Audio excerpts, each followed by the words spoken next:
Warahmatullahi wabarakatuh. Perkenalkan, kami dari kelompok 1, kelompok adrenalin. Di sini kami akan mempresentasikan tentang konsep keperawatan kritis pada pasien dengan kardiak arrest.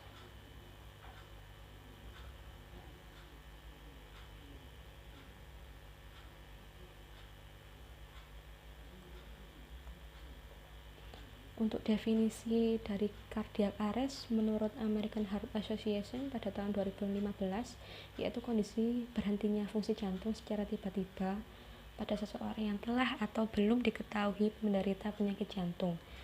Terjadi karena sistem kelistrikan jantung yang tidak berfungsi dengan baik sehingga menghasilkan irama jantung yang tidak normal.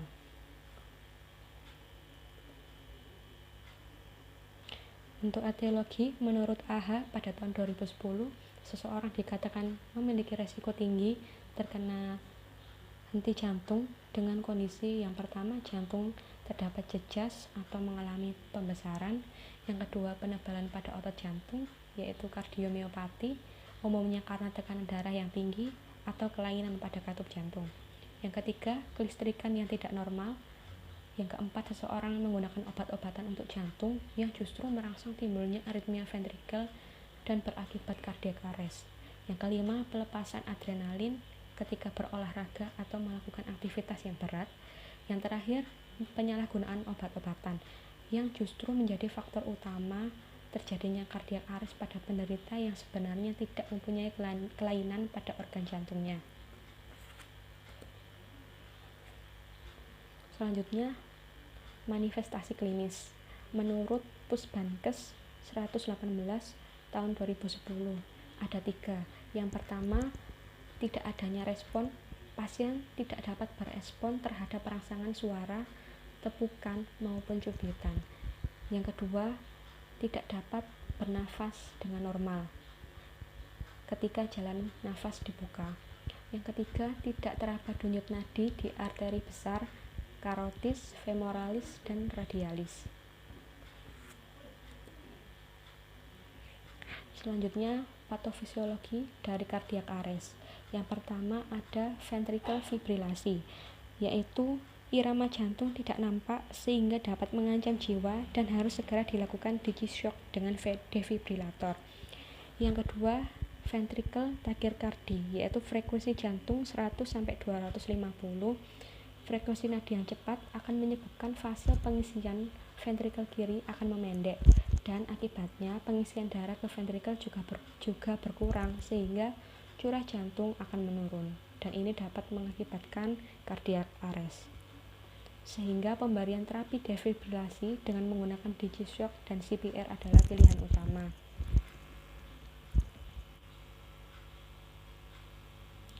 Yang ketiga yaitu pulseless electrical activity, yaitu PEA, merupakan keadaan di mana tidak ada detak jantung tapi gambarannya menunjukkan seperti ada irama jantung. Ketika dikonfirmasi dengan mengecek nadi karotis tidak teraba.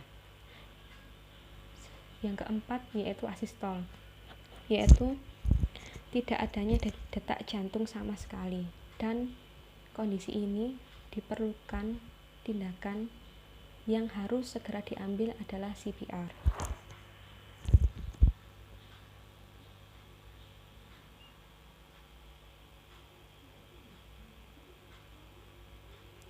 Selanjutnya akan dilanjutkan oleh rekan saya, Nur Alif.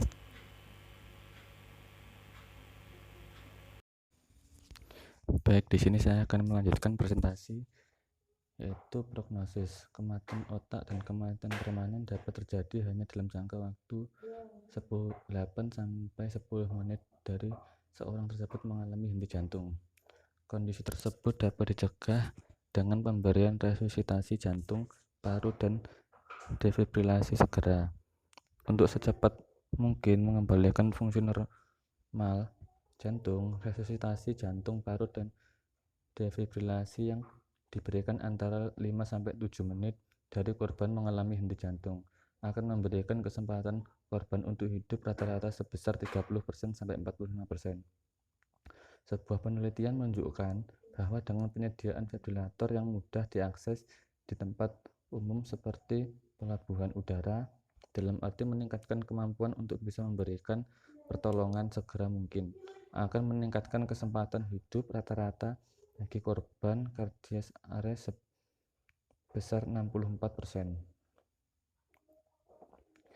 Prinsip penanganan cardiac arrest. Prinsip penanganan cardiac arrest terdapat 4 rangkaian, yaitu early access, early CPR, early defibrillator, dan early advent care. Yang pertama, early access. Kemampuan untuk mengenali atau mengidentifikasi gejala dan tanda awal serta segera mungkin bertolong untuk mengaktifkan EMS, yaitu cepat hubungi fasilitas pelayanan kegawatan daruratan jantung. Yang kedua, early CPR. CPR akan mensuplai sejumlah minimal darah ke jantung dan otak sampai defibrillator dan petugas yang terlatih tersedia atau datang. Yang ketiga, early defibrillator.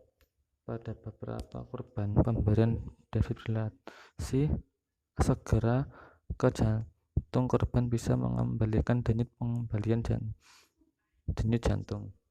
Yang terakhir, early advent care. Pemberian terapi 4, obatan, dan ketersediaan peralatan bantuan pernafasan. Pemeriksaan penunjang. Yang pertama, elektrokardiogram, kemudian tes darah, kemudian imaging test, kemudian electrical system testing and mapping, lanjut injecting fraction testing, terakhir coronary catheterization atau angiogram. Baik, selanjutnya konsep asan keperawatan. Yang pertama, pengkajian.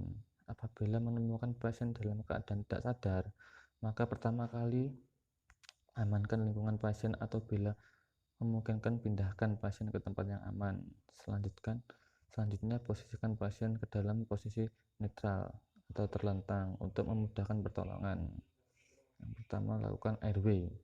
Jalan napas adalah yang pertama kali harus dinilai untuk mengkaji kelancaran nafas. Keberhasilan jalan nafas merupakan salah satu faktor yang mempengaruhi proses ventilasi atau pertukaran gas antara atmosfer dengan paru-paru. Jalan nafas seringkali mengalami obstruksi akibat benda asing, serpihan tulang akibat faktur pada wajah, akumulasi sekret, dan jatuhnya lidah ke belakang.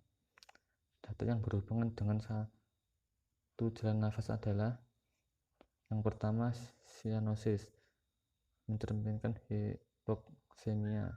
Yang kedua, retraksi interkostal, menandakan peningkatan upaya nafas. Yang ketiga, pernafasan cuping hidung. Yang keempat, bunyi nafas normal, menandakan ada sumbatan jalan nafas. Yang kelima, tidak ada hembusan udara atau menandakan obstruksi jalan nafas atau henti nafas.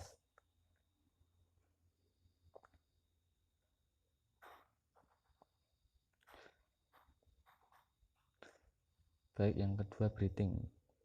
Kebersihan jalan nafas tidak menjamin bahwa pasien dapat bernafas secara adekuat. Untuk inspirasi dan ekspresi penting untuk terjadinya pertukaran gas, terutama masuknya oksigen yang diperlukan untuk metabolisme tubuh. Inspirasi dan ekspirasi merupakan tahap ventilasi pada proses respirasi. Fungsi ventilasi mencerminkan fungsi paru, dinding dada, dan diafragma. Pengkajian pernafasan dilakukan dengan mengidentifikasi: yang pertama, pergerakan dada; yang kedua, adanya bunyi nafas; yang ketiga, adanya hembusan atau aliran udara.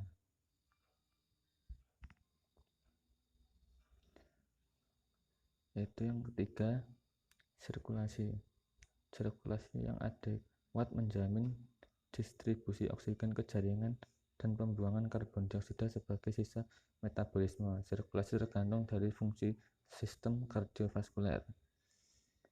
Yaitu status hemodinamika dapat dilihat yang pertama tingkat kesadaran, yang kedua nadi, yang ketiga warna kulit. Baik, selanjutnya akan dilanjutkan oleh teman saya. Selanjutnya, diagnosa keperawatan yang kami ambil yang pertama yaitu penurunan curah jantung berhubungan dengan perubahan kontraktilitas, perubahan frekuensi jantung, dan perubahan irama jantung. Yang kedua, gangguan sirkulasi spontan berhubungan dengan abnormalitas kelistrikan jantung, penurunan fungsi ventrikel.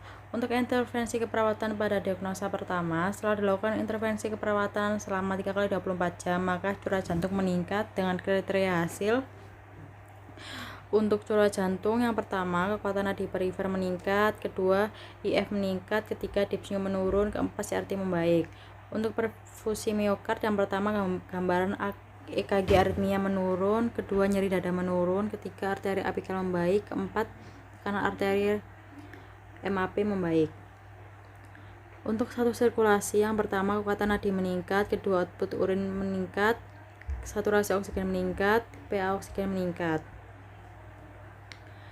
Pada intervensi utama untuk perawatan jantung, yang pertama salah satunya identifikasi tanda dan gejala primer dan sekunder penurunan curah jantung, yang kedua monitor tekanan darah, ketiga monitor saturasi oksigen, keempat monitor EKG. Lalu untuk intervensi pendukung pada kode manajemen, salah satunya yang pertama pasang monitor jantung, monitor irama jantung, monitor pemberian ACLS sesuai protokol yang tersedia, periksa ketersediaan obat-obat emergensi, lakukan resusitasi jantung paru jika perlu. Yang kedua, terapi oksigen. Yang pertama, pertahanan kepatanan jalan napas. Yang kedua, siapkan dan atur peralatan pemberian oksigen. Yang ketiga, gunakan perangkat oksigen yang sesuai dengan tingkat mobilitas pasien. Untuk diagnosa kedua, setelah dilakukan intervensi keperawatan selama 3 kali 24 jam, maka sirkulasi spontan meningkat dengan kriteria hasil. Yang pertama, pada sirkulasi spontan, tingkat kesadaran meningkat, frekuensi nadi meningkat, tekanan darah meningkat, frekuensi nafas meningkat, saturasi oksigen meningkat. Untuk perfusi miokard, yang pertama gambaran EKG aritmia menurun, kedua nyeri dada menurun, ketiga arteri apikal membaik, keempat tekanan MAP membaik.